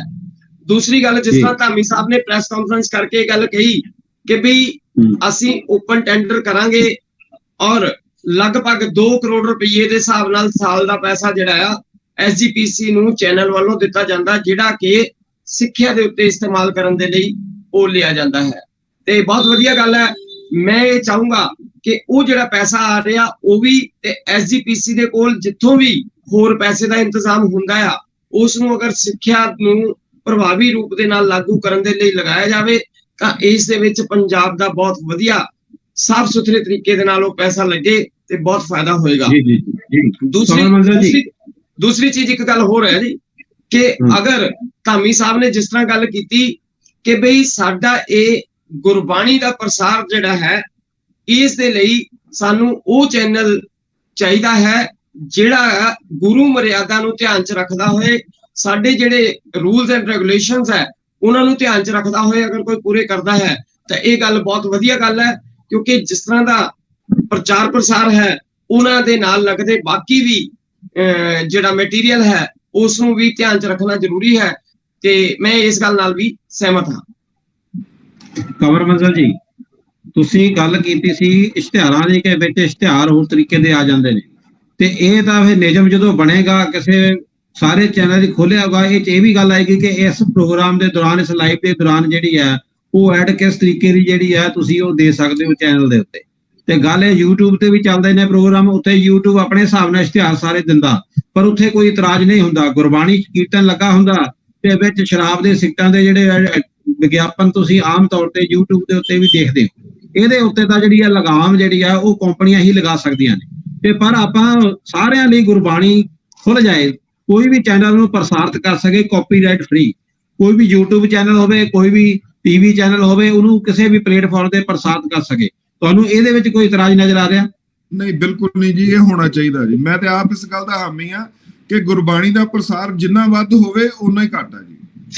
ਤੇ ਜਿਹੜਾ ਗੁਰਬਾਣੀ ਦੇ ਪ੍ਰਚਾਰ ਪ੍ਰਸਾਰ ਵਾਸਤੇ ਜਿਹਨੂੰ ਕਹਿੰਦੇ ਸਿੱਖਿਆ ਦੇ ਪੈਸਾ ਖਰਚ ਕਰਨਾ SGPC ਨੇ, ਤੇ ਜੇ ਉਹ ਸਿੱਖਿਆ ਵਾਲਾ ਪੈਸਾ ਸਰਕਾਰ ਦੇ ਦੇਵੇ, ਕਿਸੇ ਚੈਨਲ ਇੱਕ ਵਿਸ਼ੇਸ਼ ਤੋਂ ਲੈਣ ਦੀ ਥਾਂ ਤੇ ਸਰਕਾਰ ਦੇ ਦੇਵੇ ਔਰ ਸਾਰੇ ਚੈਨਲ ਦੀ ਗੁਰਬਾਣੀ ਖੁੱਲ ਜਾਏ, ਇਹਦੇ ਵਿੱਚ ਕੋਈ ਇਤਰਾਜ਼ ਨਜ਼ਰ ਆ ਰਿਹਾ? ਨਹੀਂ, ਦੇਖੋ ਮੈਂ ਇੱਕ ਬੇਨਤੀ ਕਰਦਾ ਜੀ, ਇਹਦੇ 'ਚ ਕੋਈ ਇਤਰਾਜ਼ ਨਹੀਂ। ਮੈਂ ਇਸ ਗੱਲ ਦਾ ਹਾਮੀ ਹਾਂ ਕਿ ਗੁਰਬਾਣੀ ਦਾ ਪ੍ਰਸਾਰ ਵੱਧ ਤੋਂ ਵੱਧ ਹੋਣਾ ਚਾਹੀਦਾ। ਉਹਦੇ ਮਾਧਿਅਮ ਕੀ ਨੇ ਇਹ ਮੈਟਰ ਨਹੀਂ ਕਰਦਾ, ਮਾਧਿਅਮ ਕੋਈ ਵੀ ਹੋਣ, ਪ੍ਰਸਾਰ ਵੱਧ ਤੋਂ ਵੱਧ ਹੋਣਾ ਚਾਹੀਦਾ ਜੀ। ਫਿਰ ਤੇ ਇਹਦਾ ਮਤਲਬ ਹੋਇਆ ਭਗਵੰਤ ਮਾਨ ਜੀ ਜਿਹੜੇ ਆ ਉਹ ਸਹੀ ਸਵਾਲ ਚੁੱਕ ਰਹੇ ਨੇ, ਉਹਦੇ ਉੱਤੇ ਜਿਹੜੀ ਅਗਲੀ ਕਾਰਵਾਈ ਜਿਹੜੀ ਆ ਉਹ ਹੋ ਸਕਦੀ ਆ। ਇਸ ਕਰਕੇ ਅਸੀਂ ਵਿਰੋਧ ਨਹੀਂ ਕਰ ਸਕਦੇ ਕਿ ਉਹ ਭਗਵੰਤ ਮਾਨ ਜੀ ਨੇ ਤੇ ਆਮ ਆਦਮੀ ਪਾਰਟੀ ਦੇ ਵੱਲੋਂ ਉਹਦੇ ਮੁੱਖ ਮੰਤਰੀ ਨੇ, ਇਸ ਕਰਕੇ ਉਹਨਾਂ ਨੂੰ ਜਿਹੜਾ ਗੁਰਬਾਣੀ ਦੇ ਪ੍ਰਚਾਰ ਪ੍ਰਸਾਰ ਨੂੰ ਅੱਗੇ ਵਧਾਉਣ ਲਈ ਗੱਲ ਕਰਨ ਦਾ ਅਧਿਕਾਰ ਹੀ ਨਹੀਂ। ਨਹੀਂ, ਬਿਲਕੁਲ ਨਹੀਂ, ਐਸੀ ਗੱਲ ਨਹੀਂ। ਕੋਈ ਵੀ ਸਿੱਖ ਨੂੰ, ਹਰ ਸਿੱਖ ਨੂੰ ਅਧਿਕਾਰ ਹੈ ਜੀ ਇਸ ਗੱਲ ਕਰਨ ਦਾ। ਸਿੱਖ ਨੂੰ ਨਹੀਂ, ਗੁਰੂ ਨਾਨਕ ਨਾਮ ਲੇਵਾ ਜਿਹੜੇ ਵੀ ਗੁਰੂ ਮਹਾਰਾਜ ਆਸਥਾ ਰੱਖਦੇ ਸਾਰਿਆਂ ਨੂੰ ਅਧਿਕਾਰ ਹੈ। ਇਹੋ ਜਿਹਾ ਕੁਝ ਨਹੀਂ ਕਿ ਮੈਂ ਉਹਨਾਂ ਦਾ ਕੋਈ, ਮੇਰਾ ਕੋਈ ਨਿੱਜੀ ਵਿਰੋਧ ਨਹੀਂ ਉਹਨਾਂ ਦੇ ਨਾਲ। ਚਲੋ ਇੱਕ ਗੱਲ ਬੜੀ ਵਧੀਆ ਹੋਈ ਵੀ ਇਹ ਗੱਲ ਸ਼ੁਰੂ ਕਰਨ ਦੇ ਨਾਲ ਓਪਨ ਟੈਂਡਰਿੰਗ ਦੀ ਗੱਲ ਸ਼ੁਰੂ ਹੋਈ, ਕੁਝ ਨਵਾਂ ਤੇ ਹੋਇਆ ਜੀ। ਹਾਂਜੀ ਮਿੰਦਰ ਜੀ, ਮੈਂ ਇਹ ਕਹਿਣਾ ਚਾਹੁੰਦਾ ਸੀ, ਜਿਸ ਤਰ੍ਹਾਂ ਕੱਲ ਵੀ ਗੱਲ ਹੋ ਰਹੀ ਸੀ, ਅੱਜ ਫਿਰ ਉਹੀ ਗੱਲ ਹੈ ਕਿ ਪੰਜਾਬ ਸਰਕਾਰ ਖਰਚਾ ਦੇਣ ਲਈ ਤਿਆਰ ਹੈ, ਤੇ ਮੈਂ ਪੰਜਾਬ ਸਰਕਾਰ ਨੂੰ ਹੱਥ ਜੋੜ ਕੇ ਇਹ ਬੇਨਤੀ ਕਰਨਾ ਚਾਹੁੰਦਾ ਕਿ ਖਰਚੇ ਦੀ ਹਾਮੀ ਭਰਨ ਤੋਂ ਪਹਿਲਾਂ ਇਹ ਜ਼ਰੂਰ ਦੇਖ ਲੈਣ ਕਿ ਪਹਿਲਾਂ ਹੀ ਪੰਜਾਬ ਦੇ ਉੱਤੇ 3 ਲੱਖ ਕਰੋੜ ਰੁਪਏ ਦਾ ਕਰਜ਼ਾ ਸੀ ਜਦੋਂ ਇਹ ਸੱਤਾ ਦੇ ਵਿੱਚ ਆਏ ਸੀ, ਤੇ ਇਹਨਾਂ ਨੇ ਵਾਅਦੇ ਕੀਤੇ ਆ ਕਰਜ਼ੇ ਉਤਾਰਨ ਦੇ, ਤੇ ਇਹ ਨਾ ਹੋਵੇ। ਕੱਲ ਵੀ ਇਸ ਵਿਸ਼ੇ ਤੇ ਗੱਲ ਹੋਈ ਸੀ, ਤੇ ਤੁਹਾਨੂੰ ਇਸ ਤਰ੍ਹਾਂ ਕਿਉਂ ਲੱਗਦਾ ਕਿ ਗੁਰਬਾਣੀ ਦੀ ਜਿਹੜੀ ਗੱਲ ਕਰਨਾ ਸਿਰਫ ਇੱਕ ਪੰਥ ਦੀ ਗੱਲ ਹੈ, ਉਹ ਸਮੁੱਚੇ ਧਰਮ ਦੀ ਗੱਲ ਨਹੀਂ ਹੈ, ਸਮੁੱਚੇ ਸਾਰੇ ਭਾਈਚਾਰਿਆਂ ਦੀ ਸਾਂਝੀ ਗੱਲ ਨਹੀਂ ਹੈ? ਉੱਥੇ ਖਰਚਾ ਕਰਨ ਦੇ ਉੱਤੇ ਸਵਾਲ ਕਿਉਂ ਉੱਠ ਸਕਦੇ ਨੇ? ਗੱਲ ਜਿਹੜੀ ਹੈ ਉਹ ਬਿਲਕੁਲ ਸਾਫ਼ ਸੁਥਰੀ ਹੈ ਕਿ ਗੁਰਬਾਣੀ ਦਾ ਪ੍ਰਚਾਰ ਪ੍ਰਸਾਰ ਦੁਨੀਆ ਭਰ ਦੇ ਵਿੱਚ ਹੋਣਾ ਚਾਹੀਦਾ ਹੈ, ਲੇਕਿਨ ਅਗਰ ਕੋਈ ਕੰਪਨੀ ਪੈਸੇ ਦੇ ਕੇ ਕਰ ਰਹੀ ਹੈ ਤੇ ਆਪਾਂ ਉਸ ਕੰਪਨੀ ਨੂੰ ਬੰਦ ਕਰਕੇ ਉਹਨਾਂ ਕੰਪਨੀਆਂ ਨੂੰ ਸ਼ੁਰੂ ਕਰੀਏ ਵੀ ਜਿਨ੍ਹਾਂ ਨੂੰ ਸਰਕਾਰ ਨੂੰ ਪੈਸਾ ਦੇਣਾ ਪਵੇ, ਤੇ ਇਸ ਗੱਲ ਤੋਂ ਵੀ ਬਚਣ ਦੇ ਵਿੱਚ ਕੋਈ ਮੇਰੇ ਖਿਆਲ ਦੇ ਵਿੱਚ ਇਤਰਾਜ਼ ਨਹੀਂ ਹੋਣਾ ਚਾਹੀਦਾ, ਤਾਂ ਕਿ ਸਰਕਾਰ ਦਾ ਉਹੀ ਪੈਸਾ ਉਹ ਕਰਜ਼ਾ ਲਾਉਣ ਦੇ ਵਿੱਚ ਕਿਤੇ ਕੰਮ ਆਵੇ ਜਾਂ ਕਿਸੇ ਹੋਰ ਡਿਵੈਲਪਮੈਂਟ ਦੇ ਵਿੱਚ ਕੰਮ ਆਵੇ। ਇਸ ਤਰ੍ਹਾਂ ਤਾਂ ਹੋ ਸਕਦਾ ਕਿ ਸ਼੍ਰੋਮਣੀ ਕਮੇਟੀ ਜਿਹੜੀ ਹੈ ਉਹ ਐਜੂਕੇਸ਼ਨ ਦੇ ਜਾਂ ਕਿਸੇ ਬਹਾਨੇ ਦੇ ਉੱਤੇ ਜਿਹੜੇ ਉਹਦੇ ਉੱਤੇ ਬਜਟ ਜਿਹੜਾ ਲੱਦਣਾ, ਕਿਸੇ ਨੂੰ ਇਹ ਕਹਿਣਾ ਕਿ ਹਾਂ ਤੁਹਾਨੂੰ ਕਾਪੀਰਾਈਟ ਤਾਂ ਮਿਲਣਗੇ ਕਰਨ ਦੇ, ਕੀਰਤਨ ਪ੍ਰਸਾਰਿਤ ਕਰਨ ਦੇ ਤਾਂ ਅਧਿਕਾਰ ਮਿਲਣਗੇ ਜੇ ਤੁਸੀਂ ਸ਼੍ਰੋਮਣੀ ਕਮੇਟੀ ਨੂੰ ਪੈਸਾ ਦਿੰਦੇ ਹੋ। ਕੀ ਉਹਨੂੰ ਇਸ ਜਿਹੜੀ ਸ਼ਰਤ ਆ ਪੈਸੇ ਦੀ ਉਹ ਤੋਂ ਮੁਕਤ ਕੀਤਾ ਜਾ ਸਕਦਾ ਸ਼੍ਰੋਮਣੀ ਕਮੇਟੀ ਵੱਲੋਂ? ਫਿਰ ਤੇ ਜਾਇਜ਼ ਹੈ। ਹਾਂ, ਬਿਲਕੁਲ ਮੁਕਤ ਕੀਤਾ ਜਾ ਸਕਦਾ, ਕਿਉਂਕਿ ਸ਼੍ਰੋਮਣੀ ਗੁਰਦੁਆਰਾ ਪ੍ਰਬੰਧਕ ਕਮੇਟੀ ਦੇ ਕੋਲ ਪੈਸੇ ਦੀ ਕੋਈ ਕਮੀ ਵੀ ਨਹੀਂ ਹੈ, ਔਰ ਇਸ ਪ੍ਰਸਾਰਣ ਨੂੰ ਕਰਨ ਦੇ ਲਈ ਪੈਸੇ ਦੀ ਮੰਗ ਕਰਨਾ ਵੀ ਕੋਈ ਜ਼ਰੂਰੀ ਮੰਗ ਨਹੀਂ ਹੈ।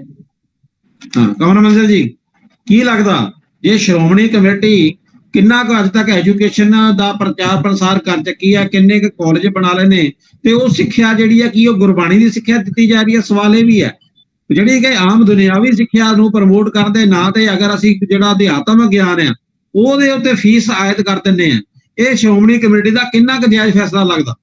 ਨਹੀਂ, ਇਹਦੇ 'ਚ ਸ਼੍ਰੋਮਣੀ ਕਮੇਟੀ ਨੂੰ ਥੋੜੀ ਫਰਾਖਦਿਲੀ ਦਿਖਾਉਣ ਦੀ ਲੋੜ ਹੈ ਜੀ। ਗੁਰਬਾਣੀ ਦੇ ਪ੍ਰਸਾਰ ਵਾਸਤੇ ਇਹਨਾਂ ਨੂੰ ਕੋਈ ਵੀ ਕੀ ਕਹਿੰਦੇ ਹੁੰਦੇ ਟੈਕਸ ਨਹੀਂ ਲਗਾਉਣਾ ਚਾਹੀਦਾ ਜਾਂ ਕੋਈ ਇਹੋ ਜਿਹੀ ਮਰਿਆਦਾ ਨਹੀਂ ਰੱਖਣੀ ਚਾਹੀਦੀ।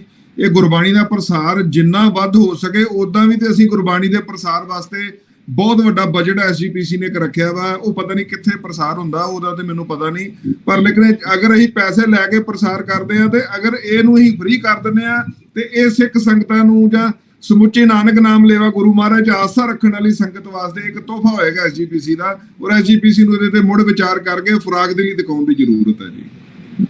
ਬਿਲਕੁਲ ਜੀ, ਤੁਸੀਂ ਕਹਿੰਦੇ ਹੋ ਐਸਜੀਪੀਸੀ ਦਾ ਤੋਹਫਾ ਹੋਏਗਾ, ਪਰ ਮੈਂ ਸਮਝਦਾ ਐਸਜੀਪੀਸੀ ਦਾ ਮੁੱਢਲਾ ਫਰਜ਼ ਹੈ ਜਿਹਨੂੰ ਨਿਭਾਉਂਦੀ ਹੋਈ ਨਜ਼ਰ ਆਏਗੀ ਕਿ ਉਹਦਾ ਮੁੱਖ ਪ੍ਰਚਾਰ ਪ੍ਰਸਾਰ ਗੁਰਦੁਆਰਾ ਅਸਥਾਨਾਂ ਦੀ ਜਿਹੜੀ ਸਾਂਭ ਸੰਭਾਲ ਕਰਨੀ ਹੈ ਤੇ ਨਾਲ ਦੀ ਨਾਲ ਗੁਰਬਾਣੀ ਦਾ ਪ੍ਰਚਾਰ ਪ੍ਰਸਾਰ ਕਰਨਾ, ਉਹਨੂੰ ਯਕੀਨੀ ਬਣਾਉਣ ਲਈ ਇਹ ਜਿਹੜੇ ਚੈਨਲਾਂ ਉੱਤੇ ਪ੍ਰਸਾਰਿਤ ਹੋਣਾ, ਸਾਰੇ ਸੋਸ਼ਲ ਮੀਡੀਆ ਉੱਤੇ ਜਿਹੜਾ ਵੱਧ ਤੋਂ ਵੱਧ ਫੈਲਣਾ ਗੁਰਬਾਣੀ ਦਾ, ਇਹ ਯਕੀਨੀ ਬਣਾਉਣ ਵਾਸਤੇ ਉਹਨੂੰ ਜਿਹੜੀਆਂ ਆਪਣੀਆਂ ਸ਼ਰਤਾਂ ਨੇ, ਜਿਹੜੇ ਨਿਯਮ ਜਿਹੜੇ ਆ ਲੱਦੇ ਜਾ ਰਹੇ ਨੇ, ਜਿਹੜੇ ਦੁਨਿਆਵੀ ਸਿੱਖਿਆ ਦੇਣ ਵਾਸਤੇ ਜਿਹੜਾ ਕਰੋੜਾਂ ਰੁਪਏ ਵਸੂਲੇ ਜਾ ਰਹੇ ਨੇ, ਮੈਨੂੰ ਲੱਗਦਾ ਇਹ ਤੋਂ ਪਰਹੇਜ਼ ਕਰ ਲਵੇ ਤੇ ਫਿਰ ਨਾਲ ਸਾਰਾ ਭਗਵੰਤ ਸਿੰਘ ਮਾਨ ਉਹਨਾਂ ਨੂੰ ਇਹ ਗੱਲ ਕਹਿਣੀ ਪਵੇ ਕਿ ਜੇ ਜ਼ਰੂਰਤ ਹੈ ਭਾਈ ਤਾਂ ਅਸੀਂ ਖਰਚਾ ਜਿਹੜਾ ਉਹ ਕਿਤੇ ਕਰ ਦਿੰਦੇ ਆ। ਤੇ ਮੈਨੂੰ ਲੱਗਦਾ ਜਿਹੜੀ ਸ਼੍ਰੋਮਣੀ ਗੁਰਦੁਆਰਾ ਪ੍ਰਬੰਧਕ ਕਮੇਟੀ ਆ ਉਹਦੀ ਵੀ ਜਿਹੜਾ ਰੁਤਬਾ ਆ ਉਹ ਆਮ ਸੰਗਤ ਦੇ ਮਨਾਂ ਦੇ ਵਿੱਚ ਵਧੇਗਾ ਘਟੇਗਾ ਨਹੀਂ, ਲੱਗਦਾ ਇਸ ਤਰ੍ਹਾਂ?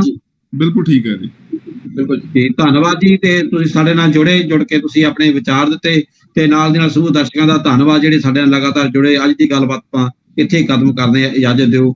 ਵਾਹਿਗੁਰੂ ਜੀ ਕਾ ਖਾਲਸਾ, ਵਾਹਿਗੁਰੂ ਜੀ ਕੀ ਫਤਿਹ।